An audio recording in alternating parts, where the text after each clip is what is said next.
Assalamualaikum warahmatullahi wabarakatuh. Alhamdulillah, wassalatu wassalamu ala rasulillah wa ala alihi wa sahbihi wa mawala. Puji syukur pada Allah, selawat dan salam pada baginda Rasulullah sallallahu alaihi wasallam. Yang pertama, salam aktivitas. Alhamdulillah hari ini saya berkesempatan untuk berdiskusi dengan seorang pemuda yang tentunya adalah dalam bidang, dengan tema hari ini kita angkat adalah langkah-langkah penulisan karya ilmiah.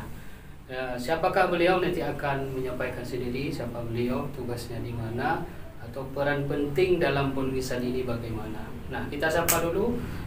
Kita saat ini sampai saya sudah ada namanya Ustadz Farhan. Assalamualaikum Ustadz. Waalaikumsalam. Waalaikumsalam warahmatullahi wabarakatuh.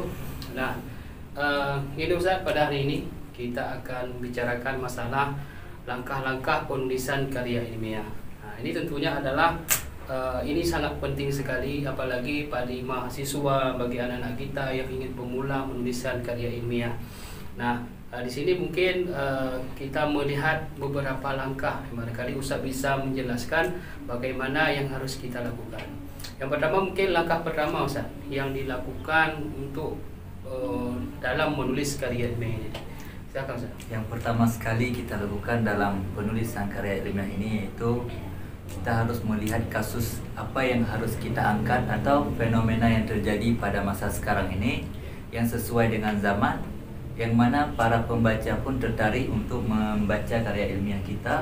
Karena di era sekarang ini banyak yang kejadian-kejadian yang kadang tidak diliput atau tidak tidak ditulis atau tidak dijelaskan kepada orang lain. Jadi terlewat begitu aja apa fenomena atau kejadian yang sekarang ini. Baik, itu langkah pertama ya. Kemudian dalam penulisan itu tentunya ada metode, ada teknis yang dilakukan. Kira-kira apa Ustaz, metode atau teknis yang biasa dilakukan oleh para karya? Di sini kalau kita menulis karya ilmiah ada dua metode yang harus kita lakukan. Yang pertama sekali bisa jadi metode kualitatif dan kuantitatif. Kualitatif ini biasanya kita melihat dengan cara mengumpulkan data-data yang ada di dalam buku. Kemudian kita ambil data tersebut, kita salin ataupun kita baca-baca untuk menghasilkan sebuah tulisan yang baru dari berbagai macam buku tersebut. Kalau misalnya kuantitatif ini kebanyakan dalam penulisan skripsi, tidak dalam penulisan karya ilmiah. Karena di sini membutuhkan data-data dan diharuskan untuk mengolah data tersebut. Berarti tentunya alhamdulillah kita sudah dapat dua metode tadi yang sudah disampaikan Mas Farhan.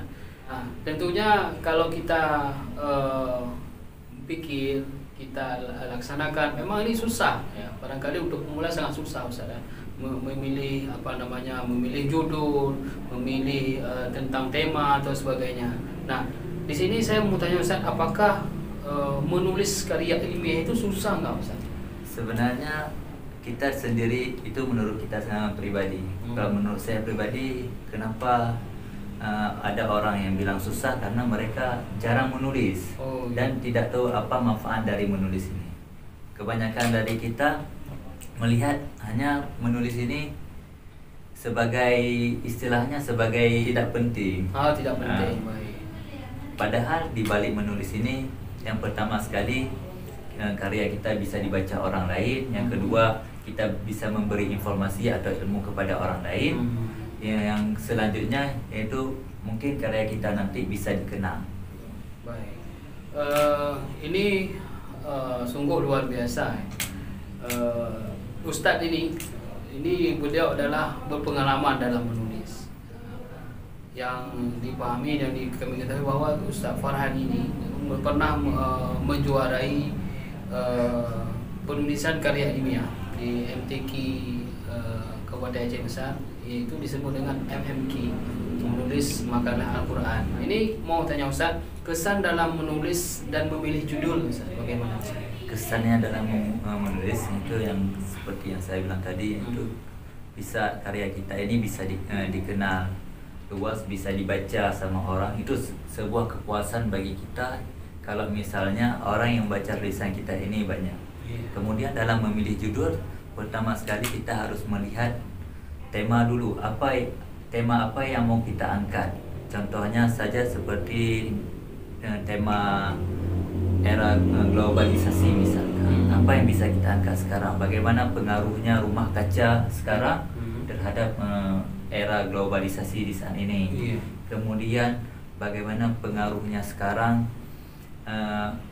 contohnya saja seperti bumi, ozon, ozon. Ozon. Ozon bumi ini sekarang sangat menipis karena kenapa? Karena salah satunya karena rumah kaca tersebut. Dan banyak lainnya, misalnya seperti kalau misalnya dikaitkan dengan Islam, contohnya saja seperti peran pemuda Islam pada masa kini. Kita bisa melihat peran pemuda tersebut sekarang, bagaimana kelakuan mereka ini dengan agamanya.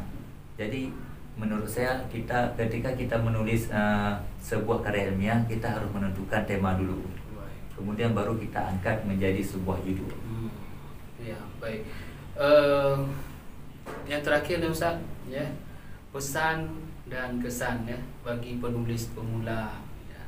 Mungkin Ustaz udah ini udah banyak pengalaman dalam menulisnya.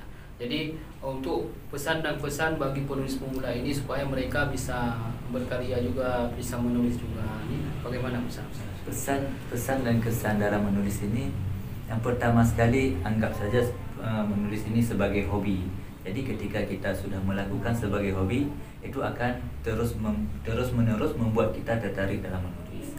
Yang pertama, yang kedua, dalam menulis ini, ketika karya kita sudah bisa diterima oleh masyarakat, itu merupakan sebuah kepuasan bagi kita. Kemudian kesannya lagi sekarang, banyak di mana sekarang diperlombakan berbagai tulisan-tulisan. Apabila kita mendapatkan juara, kita di sini memang tidak mengharapkan juara, tapi apabila kita mendapatkan juara atau tulisan kita dianggap bagus, itu akan dimuat di berbagai media. Mungkin hanya itu yang bisa saya sampaikan. Assalamualaikum warahmatullahi wabarakatuh. Waalaikumsalam. Terima kasih Ustaz untuk hari ini. Alhamdulillah sudah kita dengarkan bersama. Ini menjadi pendidikan untuk kita, masukan untuk kita. Ya, kalau senang model video-video begini, maka jangan lupa like, komen, dan share, dan juga jangan lupa di subscribe di bawah ini untuk terus berkembang channel yang kreativitas ini. Demikian untuk hari ini. Salam aktivitas. Assalamualaikum warahmatullahi wabarakatuh.